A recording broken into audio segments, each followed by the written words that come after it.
नमस्कार। मैं doctor Amitabh Banerjee. Universal health organization एक हेल्थ वॉचडॉग है। और अभी आज हम जो बात कर रहे हैं बहुत इम्पोर्टेंट कार्रवाई या कुछ इम्प्लीमेंटेशन फूड के ऊपर। Food and drug administration FDA. अभी एक कमिश्नर आए हैं, 3 महीने ही हुए हैं उनको, श्री तुकाराम मुंडे। वो अपने फूड सेफ्टी के ऊपर काफ़ी ध्यान दे रहे हैं। और अभी सबसे लेटेस्ट क्या आया है कि लूज ऑयल, खुला हुआ कुकिंग ऑयल बैन कर दिया उन्होंने।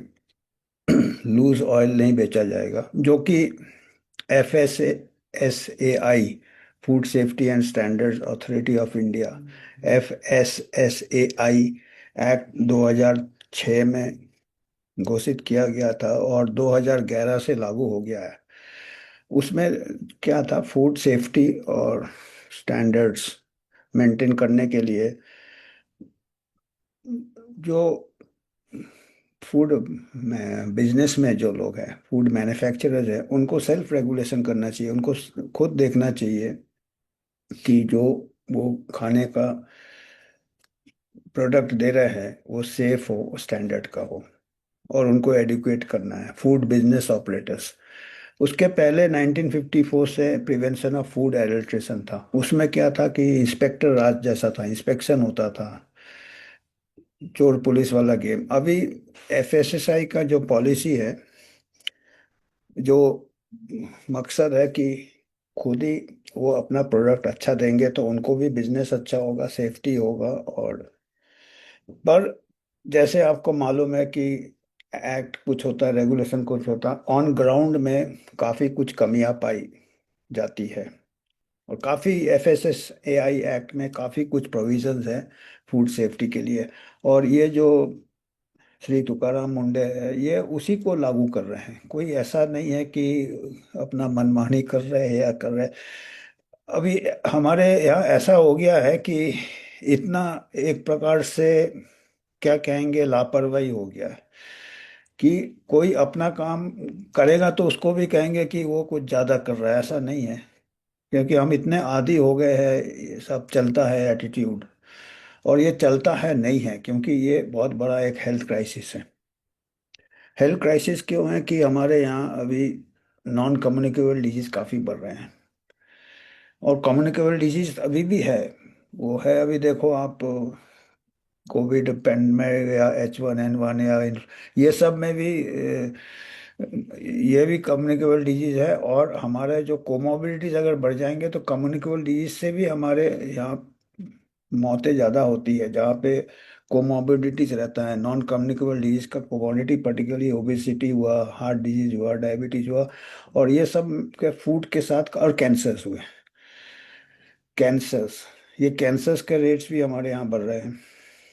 तो ये फूड के साथ काफ़ी स्ट्रॉन्ग इसका एसोसिएशन है।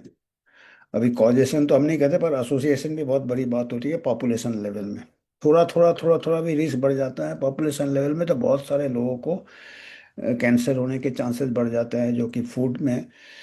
और ऑयल इसमें एक बहुत इम्पोर्टेंट है, क्योंकि हमारे यहाँ एक तो कुकिंग जो कल्चरली क्या है कि हमारे यहाँ बहुत ज़्यादा ऑयल यूज़ होता है हर चीज़ में, फ्राइड, डीप फ्राइड, रीफ्राइड, ठेले वाले से लेके समोसे वाले से लेके डीप फ्राइड होते हैं। और घर में भी कुकिंग।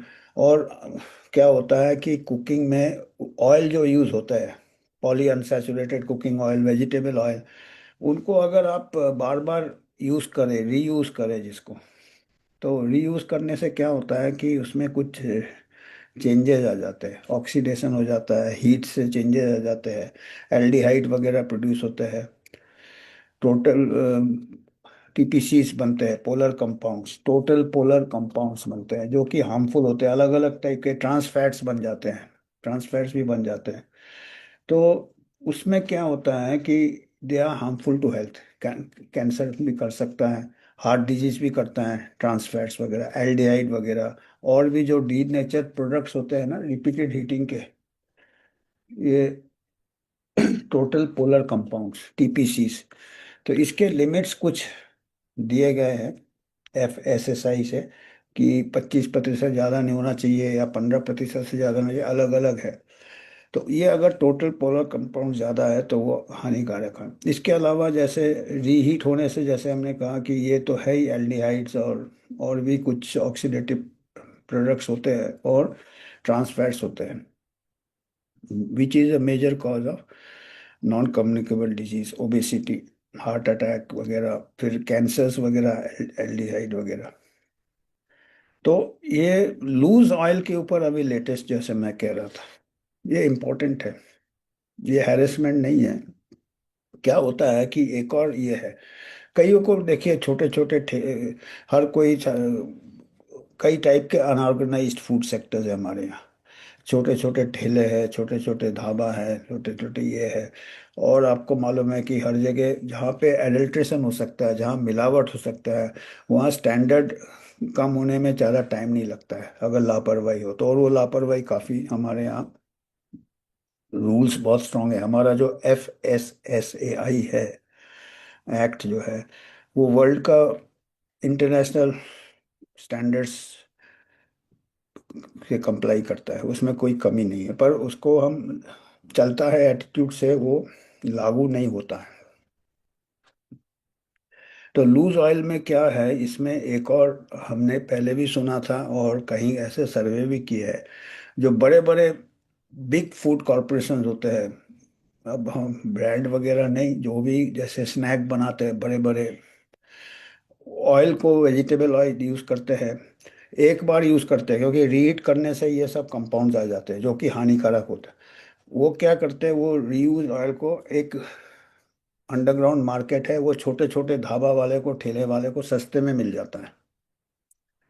वो वो लूज ऑयल होने से ही होगा, क्योंकि एक बार कोई इस्तेमाल कर देता तो वो ऑयल खुल जाता पैक से, तो वो फिर लूज में लूज ऑयल हो जाता है। उसमें रोक लगा दिया है, तो वो एक प्रकार से ठीक ये स्टेप लिया है। और एक्चुअली क्या करना चाहिए, कुकिंग जो बड़े बड़े फूड एस्टेब्लिशमेंट्स है, ऑयल को, रीयूज ऑयल को, कलेक्टर्स आते हैं, वो उनको रिकॉर्ड रखना है, ये रीयूज ऑयल है, उधर उनको कलेक्ट, ऐसे रीयूज ऑयल कलेक्टर्स है, ये कलेक्शंस होते हैं, और वो जाते हैं फूड चेन में, वापस नहीं जाना चाहिए। उसको फिर से खाने में नहीं इस्तेमाल करना चाहिए, कुकिंग में, क्योंकि उसमें ये सब कंपाउंड आ जाते हैं, एल्डिहाइड या टोटल, क्या पोलर कंपाउंड्स, ये है कई केमिकल, काफ़ी कुछ है, टोटल पोलर कंपाउंड्स है, फिर एल्डिहाइड्स है, ट्रांसफैट्स है। ये फिर वो सोप मैन्युफैक्चर, अदर मैन्युफैक्चर और कई दूसरे यूज़ में ला सकते हैं। तो हमने ये सोचा कि अभी कई ऐसे इसके ऊपर काफ़ी ये हो रहा है कि स्मॉल बिजनेसेस, स्मॉल बिजनेस का फूड सेफ्टी पहला आना चाहिए, हेल्थ पहला आना चाहिए।